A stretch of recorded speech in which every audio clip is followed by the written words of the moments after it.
안녕하셈. 안녕하셈. 여러분들 안녕하세요. 저는 만두쌤. 아이고, 오늘도 여러분들 학교를 기원하겠어요. 이번 시간에는 교류회로에서 RLC 교류회로를 해석하는 방법, 그거에 대해서 공부 시작하도록 하겠습니다. 자, 여기 여러 개 스토리가 있지만 오늘은 가장 첫 번째 임피던스라는 것에서부터 출발 한번 해보겠습니다. 그리고 여기 보시면은 스토리가 RLC 이런 것들이 나오죠. 앞 단원에서 했던 인덕턴스, 커패시턴스 그런 것들인데요. 이 교류와 새로운 소자들이 합쳐져서 저항이 얼마고 전류, 전압은 얼마인지 그런 걸 이제 분석하는 그런 주제라고 보시면 되겠습니다.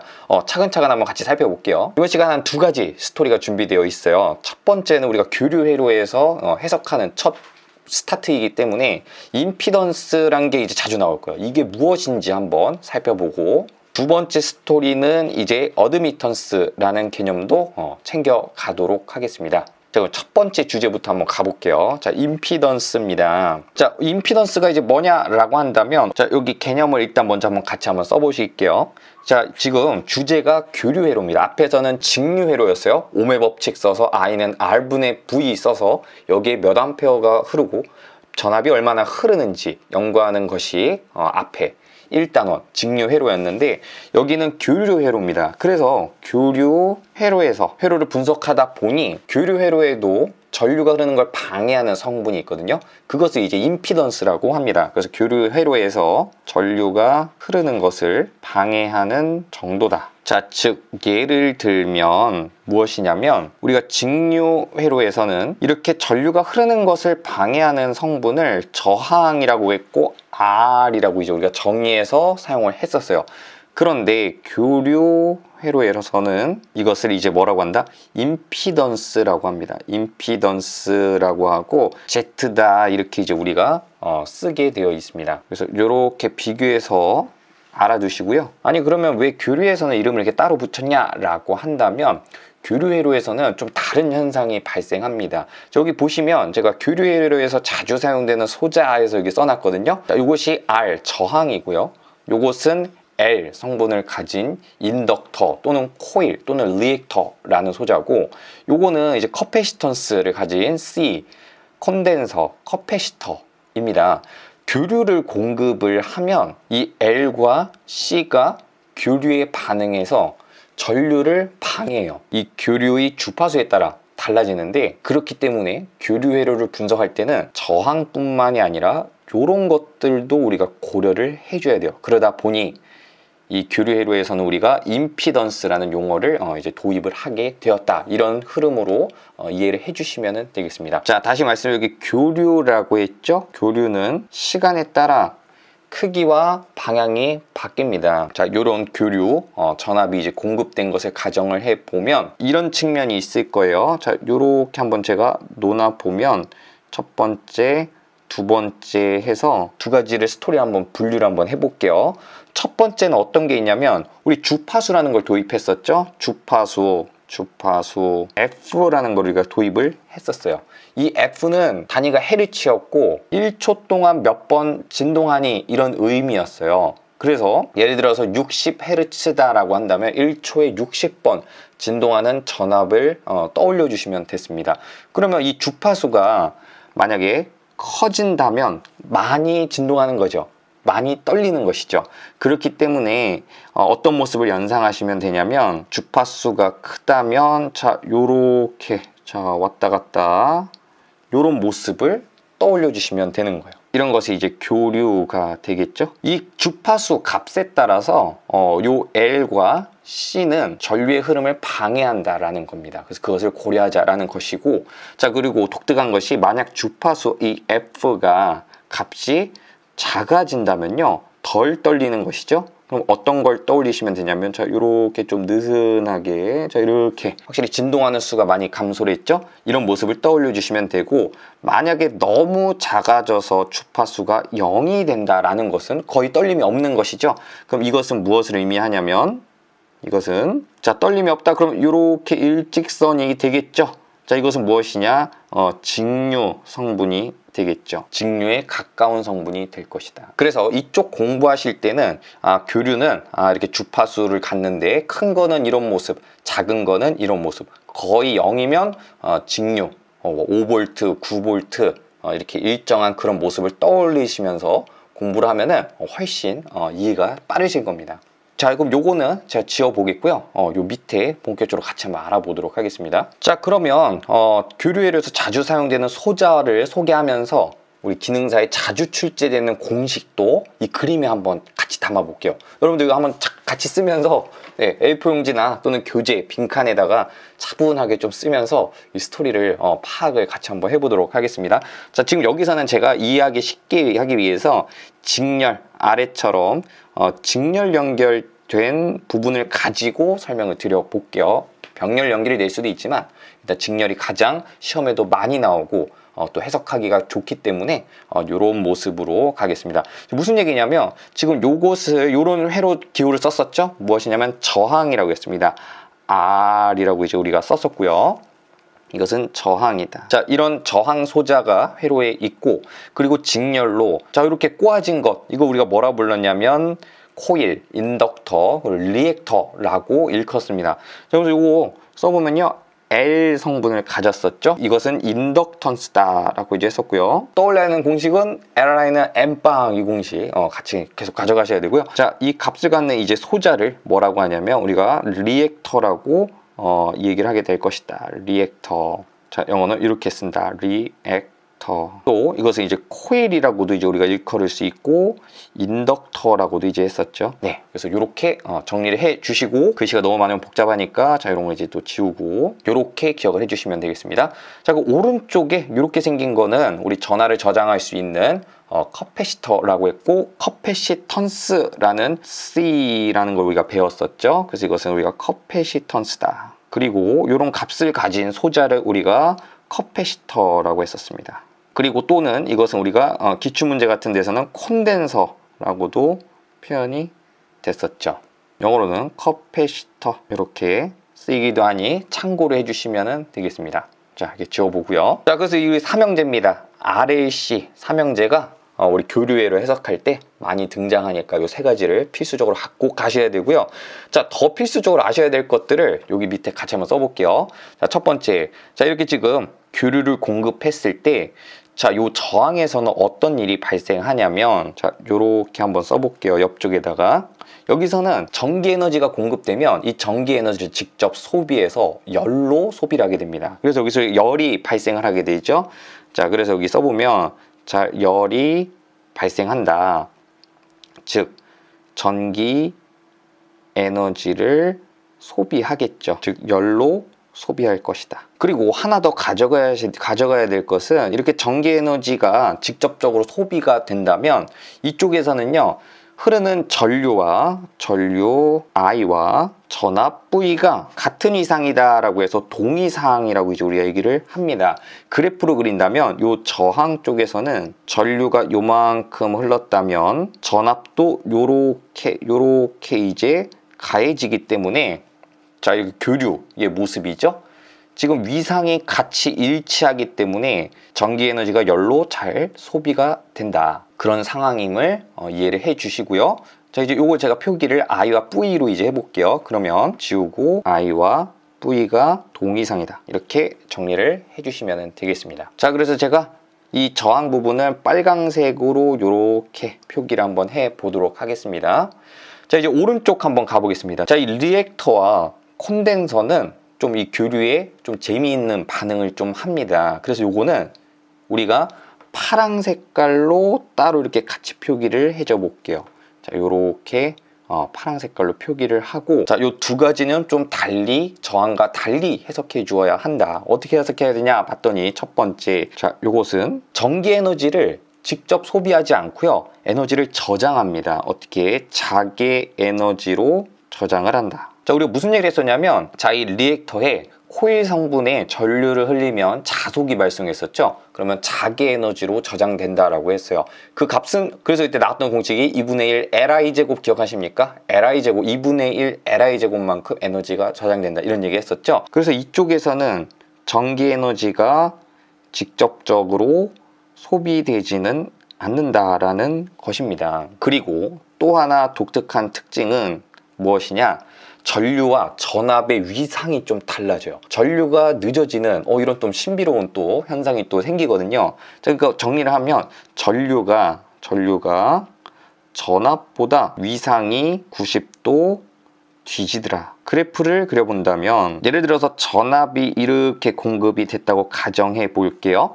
전류는 요렇게 90도 요렇게 그죠? 90도 뒤져서 흐른다. 아이들아, 이런 일이 발생한다 라는 겁니다. 그래서 꼭 이거를 기억해 주셔야 됩니다. 이 코일 성분에서는 전류가 느리게 흐릅니다. 그래서 꼭 기억하셔야 되고요. 잘 안 헤어지시는 분들은 이렇게 한번 가셔도 좋을 것 같아요. 자, 여기 꼬불꼬불하죠.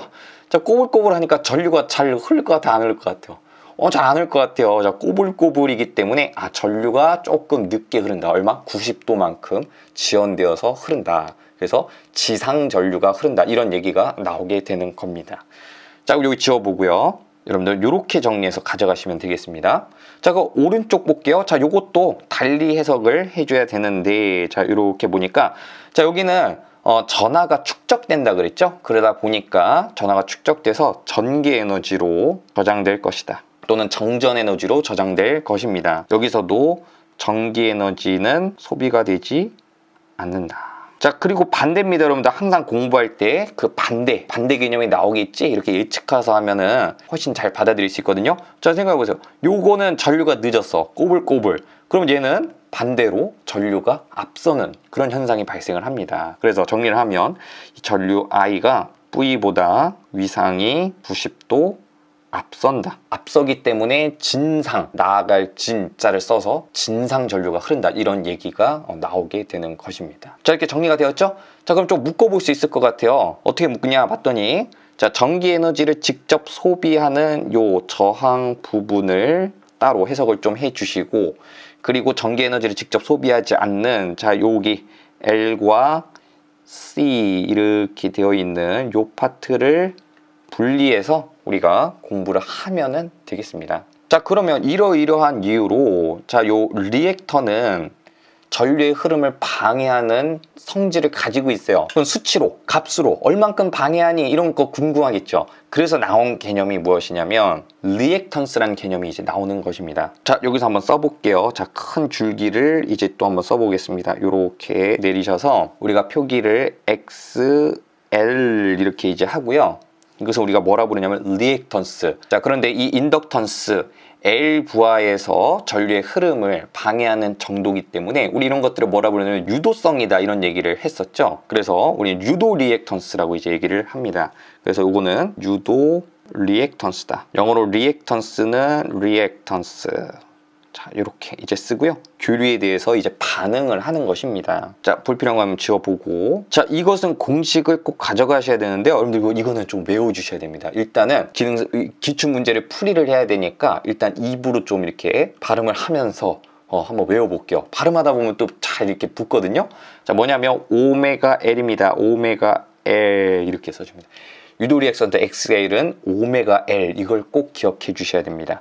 자, 이것은 이 리액턴스는 전기 에너지를 직접 소비하지 않지만 전류의 흐름을 방해하는 성분이다 이렇게 알아두셔야 되고요. 그 값은 오메가 L이다 이렇게 정리를 해주시면 되는 겁니다. 자, 근데 우리가 앞에서 오메가는 각속도라고 했고요. 어떻게 했었죠? 2파이 F 이런 거 했을 거예요. 또 뭐 앞에 T분의 2파이 이런 거 했었죠. 자, 근데 우린 지금 관심이 주파수니까 요렇게 요 내용에 의해서 어떻게 연결이 되어야 되냐면 2파이 F L이다 이렇게까지 연결을 하셔야 됩니다. 자, 요 부분 지워보면 단위는 무엇이냐면 전류의 흐름을 방해하죠. 그래서 저항의 단위가 ohm이었잖아요. 저기 저항의 단위 한번 써보면 ohm이었죠? 요것도 똑같이 5ohm 이렇게 씁니다.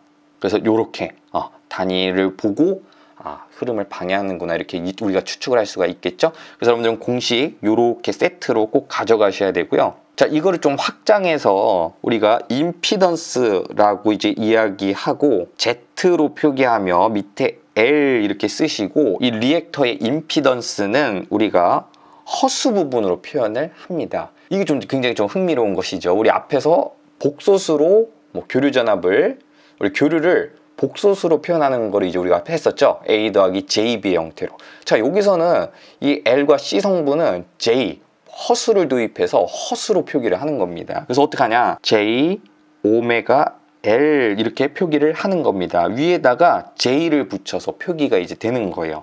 자, 그러면 자, 이거 어떻게 쓸 수 있냐면 J, 자, 이 오메가 L은 XL이라 그랬죠? 그래서 여기다가 XL 이렇게 써주면 이쁘게 떨어질 것이다. 역시 단위도 옴을 쓰고 있다. 그래서 전기 에너지를 소비하지 않으니까 그 부분을 허수로 표현하고 에너지 소비되는 부분은 실수, 저항으로 표기된다. 이런 흐름으로 갖고 가시면 되겠고, 조금만 기다리세요. 뒤에서 한 방에 정리가 되니까 조금만 더 따라와 주시길 바랍니다. 자, 하나만 더 추가를 해보면, 자, 여기 F가 있었죠? 자, 그럼 이게 무슨 의미인지 같이 해석을 잠깐 해보면, 요 F를 주목을 해보고요. 자, 앞에서 했던 거 두 가지 또 나오는 겁니다.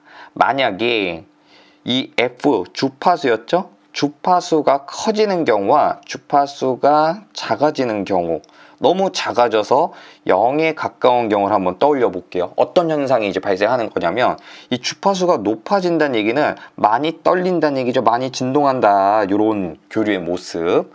자, 주파수가 작아져요. 그러면은 좀 덜 진동하겠죠. 1초에 몇 번 진동 안 한다. 이런 파형을 떠올려 주시면 되겠고, 이 주파수 F가 올라가서 이런 전압이, 이런 교류가 공급이 회로에 된다면은 어떻게 됩니까? 이 값이 커지니까 그럼 XL도 커지겠죠. 그렇기 때문에 XL 방해하는 정도가 커지더라. 그럼 그 얘기는 뭐냐면, 이 리액터에서는 주파수가 커지면요, 저항 성분이 커지기 때문에 통과하기가 굉장히 어려울 것이다. 그래서 고주파는 차단한다. 뭐 이런 얘기들이 나중에 나옵니다. 자, 그리고 밑에 보시면요. 자, F가 낮아져요. 자, 이 값이 낮아지면 XL 값도 낮아지겠죠. 그 얘기는 즉 XL이 낮아집니다. 흐름을 방해하는 정도가 낮아져요. 그러면 그건 뭐야? 통과하기가 쉽다라는 거죠. 통과를 잘한다. 그래서 저주파 성분을 잘 통과시킨다. 이런 얘기가 나오고요. 자, 잘 보시면은, 자, 여기 주파수가 0이 너무 낮아져서 0이 된다는 얘기는 아까 뭐랬죠? 자, 거의 진동하지 않아요. 그럼 이렇게 쭉 9V면 9V, 자, 직류 성분이 된다는 얘기죠. 그러면 이때는 XL이 어떻게 됩니까? 너무 작아져서 0이 돼버리죠. 저항하지 않아요. 그렇기 때문에 굉장히 역시 잘 통과할 것입니다. 그래서 직류회로에서는 이 리액터는 달라, 없는 것처럼 이제 동작을 한다. 이렇게 이해를 해주시면 되겠습니다. 자, 그럼 요거는 일단 제가 지워보도록 할게요. 자, 이번에는 요 C에 대해 알아보겠습니다. 요렇게 이제 내려서, 자, 여기는 이제 전하를 축적하죠. 그렇기 때문에 용량성이 있다. 이렇게 얘기를 하고, 용량 리액턴스라고 합니다. 그래서 보면 용량 리액턴스다. 그리고 이번엔 XC 이렇게 표기를 합니다. 자, 그리고 공식은 역시 자꾸 발음하셔야 돼요. 오메가 C분의 1입니다. 자, 얘는 독특하게 어떤 이유에 의해서 오메가 C분의 1 이렇게 이제 되고요. 자, 오메가는 각속도는 2파이 F랬죠. 그렇기 때문에 느니까 2파이 F C분의 1 이렇게 나오더라. 이거를 꼭 가지고 가셔야 됩니다. 자, 여기 지워줄게요. 자, 이거를 이제 우리가 임피던스로 표현을 하면 ZC 뭐 이렇게 표기를 해본다면은, 자, J가 요 밑에 가게 돼 있어요. 오메가 C분의 1, J 오메가 C분의 1 이렇게 되고요. 왼쪽과 이렇게 유사성이 있죠. 요 앞에 J가 붙는 것입니다. 자, 이 J가 분모에 있으면 좀 그래요. 그죠? 분자로 좀 올리고 싶어요. 그럼 어떻게 하라? 분모 분자에다가 J를 이렇게 똑같이 곱해줘도 되죠. 그러면 어떻게 되냐면, 자, J의 제곱 오메가 C분의 J 이렇게 되죠. 이쪽을 좀 지워볼게요. 그런데 J는 우리가 뭐라 그랬냐면 루트 마이너스 1 허수다 이렇게 얘기를 했었고, J제곱은 이걸 제곱하니까 마이너스 1 이렇게 되겠네요. 그죠? 요거에 의해서 요게 마이너스 1로 여러분들 눈에 보여야 됩니다. 그래서 마이너스 오메가 C분의 J 이렇게 되게 되어 있습니다. 그래서 이쁘게 써보면 마이너스 J 오메가 C분의 1 이렇게 표현이 되더라라는 겁니다. 그리고 요 오메가 C분의 1은 XC로 하자고 했죠. 그래서 결론 마이너스 J XC 이렇게 표현을 하시면 되겠습니다. 자, 밑에 요 과정 좀 지워보고요. 자, 그래서 제가 정리한 요게 결론입니다. 이 C는 역시 교류가 흐르면 전류의 흐름을 방해하는데 그 정도는 오메가 C분의 1이더라. 임피던스로 표현하면 J가 여기에 붙고 자 분자를 올리니까 마이너스가 여기 생겨서 이것은 리액터와 달리 마이너스가 붙어서 마이너스 J 오메가 C분의 1 이쁘게 표현하면 마이너스 JXC 여기 마이너스 플러스 JXL 마이너스 JXC 비교하면서 꼭 가셔야 됩니다. 자, 그리고 여기서 이 주파수 부분 다시 앞에와 같이 한번 살펴볼게요. 자, 요렇게 잠깐만 살펴보면 되니까 요렇게 한번 놓아 보겠습니다. 자, 이 주파수가 F죠? F가 클 때와 작을 때가 있고요. 너무 작아져서 0이 될 때가 있겠죠. 자, F가 큰 경우 뭘 떠올리라고 했냐면 자, 1초에 여러 번 이렇게 많이 진동하는 파형을 떠올리시고 주파수가 작다라는 것은 1초에 조금 덜 진동하는 이런 모습을 떠올려 주시면 되고요. F가 0이라면 진동수가 없으니까 그것은 이런 직류를 떠올리라고 했습니다. 자, 근데 여기 보면 주파수 요 값이 커져요. 요 값이 커지면 XC는 작아지겠죠. 그렇기 때문에 자, 여기서는 XC 방해하는 성분이 작아집니다. 자, 그러면 이렇게 작아진다면 잘 통과할 수 있겠죠. 그렇기 때문에 여기는 아까와 달리 잘 통과합니다. 즉 높은 진동수 고주파를 잘 통과시킨다 이런 얘기가 나오게 되는 거고요. 자, F가 낮으면 요 값이 작아지면 전체 값은 엄청 커지죠. 즉 XC가 커지기 때문에 이것은 통과를 잘 못합니다. 즉 아까 리액터와 달리 이것은 저주파를 통과시키지 못해요. 즉 직류 있죠. 직류 이런 것들은 자, 생각해 보세요. F가 제로가 되면 어마어마하게 무한대로 커지겠죠. 즉 XC가 거의 무한대로 커지기 때문에 역시 통과를 잘 못할 것이다. 이런 얘기가 나오는 겁니다. 자, 어떻죠? 리액터와 완전 반대 개념이죠. 이렇게 반대로 기억한다면 또 수월하게 여러분들 잘 받아들이실 수 있을 겁니다. 우리 삶도 그렇지 않습니까? 항상 반대가 같이 살아가는 그런 구조로 되어 있습니다. 회로도 마찬가지다. 저까지 괜찮죠? 정리만 좀 잘 하시면 돼요. 좀 처음이라 좀 어려울 수도 있지만 이렇게 좀 가지런하게 정리를 해서 가면 되고요. 자, 이제 종합할 시간입니다. 종합을 해보면 자, 이 두 가지를 싹 한번 합쳐볼게요. 자, 싹 이렇게 합쳐서 이걸 이제 종합적으로 리액턴스라고 합니다. 리액턴스 X라고 이제 표기를 하고요. 자, 그리고 왼쪽에 자, 요 저항 성분 한번 우리 잠시 잊고 있던 이 저항 성분 가져와 볼까요? 자, 요 성분은 우리가 뭐라고 이제 표현을 한다? 저항 성분이다 라고 하고 R 그대로 가져오시면 됩니다. 오른쪽은 리액턴스 성분이다. 그럼 우리 교류를 해석할 때 이 LC는 리액턴스 성분이기 때문에 두 가지를 다 고려해 줘야 된다. 그래서 이제 최종적으로 나오는 것은 자, 이렇게 싹 합치니까 뭐가 나오더라? 이것이 임피던스라고 하자. 그리고 결론입니다. Z라고 쓰고 자, 저항 성분 실수 측과 더하기 J X라고 해서 리액턴스 성분은 허수로 표기를 하자. 그래서 여기는 에너지 소비, 이쪽은 에너지가 소비가 안 되고 저장하는 형태 이런 식으로 표현을 멋지게 하는 겁니다. 복수수의 이 허수 부분으로 이제 절묘하게 표현을 하는 것이죠. 굉장히 허수가 여기서는 고마운 존재입니다. 자, 그래서 다시 정리해드리면 R은 실수로 표현되고요. 자, 요 부분은 허수 부분으로 표현이 이제 돼서 전체적으로 복소수의 형태로 표현이 되더라 라는 것입니다. 즉 여기는 전기 에너지가 소비가 되고 이쪽은 전기 에너지가 소비가 되지 않는다. 이런 관점으로 계속 보시면 되겠고요. 그렇다면 이 교류 회로의 전체 저항으로 보는 것이 이 임피던스가 되겠다라는 겁니다.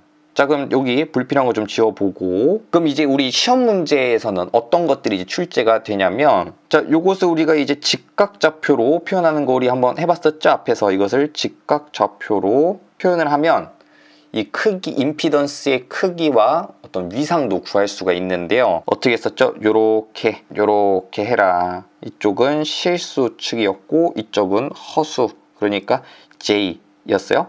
그럼 여기에 지금 R 더하기 JX니까 R, X를 찍고 R, X 이렇게 찍고 요렇게 표기가 되겠죠? 그럼 여기 세타가 생기고 직각삼각형도 여기 보이시겠죠? 요만큼이 R이고요. 요만큼이 X였죠. 그럼 우리 앞에서 뭐 구했죠? 1번 여기 크기 요만큼 누구? 피타고라스 할아버지가 웃고 계시죠? 피타고라스 할아버지 공식을 이용해서 루트 R제곱 더하기 X제곱 이런 식으로 크기를 구할 수 있고, 두 번째는 자 여기 위상 세타를 구할 수 있더라. 어떻게 했었죠? 탄젠트 세타는 R분의 X다. 그리고 아크 탄젠트 R분의 X 이런 걸 앞에서 했었습니다. 똑같습니다. 여기도 요렇게 두 가지 구하는 그런 흐름으로 가주시면 되겠습니다. 자, 그러면 지금 적은 것들을 최종 정리를 해볼게요. 자, 시험장에 가져가야 될 걸 꼭 표기를 해보겠습니다. 자, 요 저항, 교류회로에선 저항과 L, 인덕턴스 성분, 리액터, 코일, 인덕터, 그리고 C, 커패시턴스, 커패시터, 콘덴서, 그리고 자, 이쪽은 연로 소비한다. 전기 에너지를 직접 소비한다. 나머지 L쪽은 자기 에너지, C는 전기 에너지. 저항은 전류와 전압이 동이상이고요. L에서는 전류가 90도 뒤진다라고 했었죠. 꼬불꼬불 전류가 흐르기 쉽지 않아 보인다. 자, 그리고 C에서는 전류가 반대로 90도 앞선다. 용량성이다. 전하를 축적할 수 있다. 그런 관점. 자, 밑에 보면 자, 이 L은 전류의 흐름을 방해하는데 그 정도를 공식으로 쓰면 유도 리액턴스라고 하고 오메가 L 2파이 F를 가져가시고요. 오른쪽 C는 용량 리액턴스라고 하고 오메가 C분의 1, 2파이 F C분의 1 이렇게 이제 가져가시면 되겠습니다. 그리고 임피던스라고 하고요. J를 붙여서 J 오메가 L, JXL. C에서는 임피던스가 J 오메가 C분의 1, 이쁘게 분자를 올리면 마이너스 J 오메가 C분의 1, 마이너스 JXC 이렇게 가져가시고, 토탈에서 리액턴스 왼쪽은 저항 성분이다. 합치면 임피던스가 탄생하더라. R 더하기 JX다. 이렇게 나온다라는 겁니다. 아, 그리고 참고적으로 이 부분이 있죠? 이 부분에서 이거 잠깐 지우고, 자, 이 부분을 위와 같은 직렬 상황에서 어떻게 쓸 수 있냐면, 자, 잠시 가로 열고, 직렬에서는 자, 이 Z는 R 더하기 J 하시고요. 이 X는 두 가지 다 고려한 것이죠. 위에 이것과 이걸 고려한 거예요. 그럼 보시면 JXL과 마이너스 JXC를 더하면 됩니다. 그리고 마이너스 때문에 어떻게 이제 쓸 수 있냐면 XL 빼기 XC 이렇게 쓸 수 있겠죠? 요렇게. 그래서 직렬에서는 요 부분을 요렇게 두 가지 다 고려해서 표현을 할 수가 있다. 여기까지 흐름을 가져가시면요, 뒤에 배울 때 좀 더 빨리빨리 받아들이실 수 있을 것으로 생각이 됩니다. 자, 그럼 한번 문제 한번 봐보겠습니다. 자, 이런 식으로 임피던스 이렇게 나온다면 여러분 두려워하지 마시고, 교류 회로에서 전류 흐름을 방해하는 정도로 나타냈고 저항과 LC가 막 섞여 있구나, 이런 느낌을 가져주시고요. 자, 이렇게 표현이 된다면 절대값이 얼마냐? 자, 요것은 여러분들이 요거 보고 자, 뭐 해라? 그래프를 그려봐라. 임피던스 도를 그린다 라고도 하는데요. 자, 이렇게 그래프를 그려보면 실수와 허수 J 성분을 보면, 자, 여기다가 6,8을 찍으시고요. 그럼 요렇게 됐죠? 그럼 여기 세타 성분이 생길 것이고, 자, 요렇게 또 직각삼각형이 보일 것이고요. 여기가 6, 여기가 8 이렇게 되겠죠? 자, 그럼 우리 두 가지 갖고 가라고 했어요. 첫 번째 여기 크기, 그리고 두 번째 여기 위상인데, 현재 문제에서 절대값 구하랬죠? 그 얘기는 크기를 얘기하는 겁니다. 그렇기 때문에 자, 요렇게 오셔서 이 절대값은 크기를 얘기하기 때문에, 자, 누가 웃고 계시죠? 피타고라스 할아버지 보이세요? 여기 제곱 더하기 여기 제곱 루트 씌우면 요게 나옵니다. 그렇기 때문에 6제곱 더하기 8제곱입니다. 루트 36 더하기 64가 되고요. 루트 100은 10 이렇게 되겠죠? 그래서 이거 보고 정답은 3번 이렇게 풀어주시면 되겠습니다. 자, 복소 임피던스가 이렇게 주어지고요. 절대값과 위상을 구해라. 그럼 여러분들 빨리 그래프를 그리시면 됩니다. 이렇게 해서 여기 실수, 여기는 허수 J고요. R 더하기 JX니까 여기다가 표기를 하면 R, X 이렇게 찍어주고요. 요렇게 나오고 세타 발생하고요. 직각삼각형도 한번 그려주시고 요만큼이 R, 요만큼은 X 이렇게 되겠죠. 그럼 1번 여기 크기 구할 수 있을 것이고요. 2번 위상 구할 준비하시고, 자 요렇게 봤을 때 첫 번째 1번 크기, 즉 절대값을 먼저 보면 크기는 루트 피타고라스 할아버지 R제곱 더하기 X제곱이죠. 요렇게 하면 요게 나오더라. 자 A 하나 구했고, 그 다음에 2번 자 위상, 즉 세타고 하는 거죠. 어떻게 하라 그랬냐면 탄젠트 세타를 떠올려 봐라. 탄젠트 세타는 밑변분의 높이다. 요 세타의 밑변 높이 R분의 X죠. R분의 X더라. 자, 이 세타를 낼름 하고 싶다면 어떻게 해라? 아크 탄젠트 R분의 X 이렇게 해주면 요 위치를 R분의 X를 요 세타와 요거 위치 바꿀 수 있으니까 이렇게 아크 탄젠트를 취하면 되더라. 그래서 요것이 B 이렇게 되겠습니다. 자 그러면 자 요거 보니까 절대값 뒤에 있는 게 요렇게 있고요. 자 세타는 요렇게 있는 게 요렇게 있죠. 그래서 정답은 4번 이렇게 풀어주시면 되겠습니다. 자 어떤 회로에 100V의 교류자담을 가했더니 I는 4 빼기 J3의 전류가 흐르더라. 이 회로의 임피던스를 구해봐라 이렇게 했죠. 자 그럼 여러분들 여기서는 지금 다음 강의 때 할 건데 미리 한번 좀 해볼게요. 자 회로를 이렇게 교류 회로를 해석할 때는 역시 뭘 쓰면 된다? ohm의 법칙을 쓰시면 됩니다. 그러니까 교류 회로에서도 가능합니다. 우리 직류에서는 ohm의 법칙이 I는 R분의 V였죠. 그게 교류 회로에서는 자 이렇게 한번 쓰면은 I는 Z분의 V가 될 뿐입니다. 우리 아까 제가 말씀드렸듯이 요 Z 교류 회로에서는 임피던스가 될 뿐입니다. 그죠? 저항보다 더 넓은 개념이 되겠죠.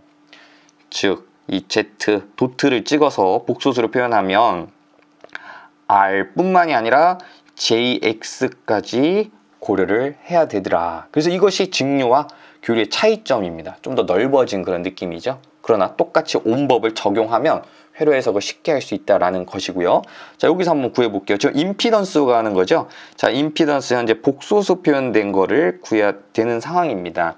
그러면 우리 ohm의 법칙이 I는 Z분의 V니까 따라서 Z는 I분의 V의 형태로 구할 수 있을 겁니다. 자 그러면 I분의 V 이렇게 이제 구하고 전압이 지금 얼마랬냐면 100V 했어요. 그죠? 우리는 이제 전류는 4 빼기 J3이다 라고 했습니다. 자 그럼 어떻게 해야 되죠? 자 여기 분모가 이런 복소수가 있으면 빨리 위로 올리고 싶어져야 돼요. 그래서 여기를 4 더하기 J3을 곱해주는 이런 센스만 여러분들이 시험장에 갖고 가시면 됩니다. 자 요거의 반대. 자 그럼 4 더하기 J3 이렇게 해주면요, 요 밑에 J가 없어져요. 허수가 없어지기 때문에 요렇게 곱해주는 요런 테크닉 가져가시면 되겠습니다. 자 그럼 어떻게 되냐 봤더니 저기 는을 좀 밑에 써볼게요. 자 는하고 요 가져가야 될 테크닉이 있는데, 여러분들 A 더하기 B에 A 빼기 B를 곱하면 앞에 거 제곱 빼기 뒤에 거 제곱이 돼요. 자 요거 또 가져가야 될 테크닉이거든요. 자 요거 한번 제가 체크해 보겠습니다. 요렇게 혹시 왜 그러냐, 이 알면 되게 빨리 갈 수 있어요. 근데 모르시는 분은 일일이 전개하면 돼요. 자 이렇게 전개하면 A제곱 빼기 AB 되고요. 그 다음 파란 색깔 이렇게 분배하면요, 플러스 역시 AB 빼기 B제곱 되고 여기 없어져요. 그래서 남는 거는 A제곱 빼기 B제곱입니다. 그래서 여러분들 모양이 재밌지 않나요? 더하고 뺀 거 이렇게 뭔가 짝으로 이루어진 거를 곱해버리면 앞에 거 제곱 빼기 뒤에 거 제곱 이렇게 나온다라는 것이 우리 고등학교 1학년 때 우리 맨날 연습했던 거였거든요. 혹시 안 하신다면 요거 우리 시험 문제 풀 때 많이 쓰이니까 이거 가져가시길 바랍니다. 요렇게. 자 이거 지워보고요. 요렇게. 자 이거 볼게요. 모양이 자 A고 B예요. 여기 A, B 같은 건데 여기 빼기 더하기가 곱해진 형태죠. 그럼 어떻게 된다고요? 앞에 거 제곱 빼기 뒤에 거 제곱이 되는 겁니다. 자 그럼 앞에 거 제곱을 하니까 4제곱 빼기 J3의 제곱 이렇게 되고요. 위에는 104 더하기 j3 이렇게 이제 남겠죠. 자, 그러면 여기를 계산을 처리를 하면 16 빼기 j 제곱의 9분의 100의 4 더하기 j3 이렇게 되겠네요. 자, 그런데 j는 루트 마이너스 1이랬고 이거의 제곱은 마이너스 1 이렇게 된다고 했죠? 그러면 여러분들 눈에 요게 마이너스 1로 보이셔야 돼요. 이거 마이너스하고 요 마이너스 만나서 플러스 되겠죠? 그래서 남는 것은 16 여기가 더하기가 된다는 게 아주 흥미로운 사실입니다. 그리고 9분의 4 더하기 j3 이렇게 되고요. 자, 여기 또 흥미롭네요. 자, 분모 계산하니까 25분의 104 더하기 j3이 되고, 자, 어떻게 되나 여기 탕 죽어버리죠. 4로 약분이 되고, 자, 여기 분배하니까 16 더하기 j12 단위는 5 이렇게 나오겠네요. 자, 그래서 이거 보고 정답은 4번이다 이렇게 풀어주시면 되겠습니다. 그래서 여기 여러분들 너무 어려워하지 마시고 이렇게 간단한 이런 테크닉 정도만 이 문제를 통해서 연습을 하면 됩니다. 이런 문제들이 앞으로 계속 나오게 될 겁니다. 여러분들 듣느라 고생했쌤. 안녕히 계세요. 고생했음. 고생했음.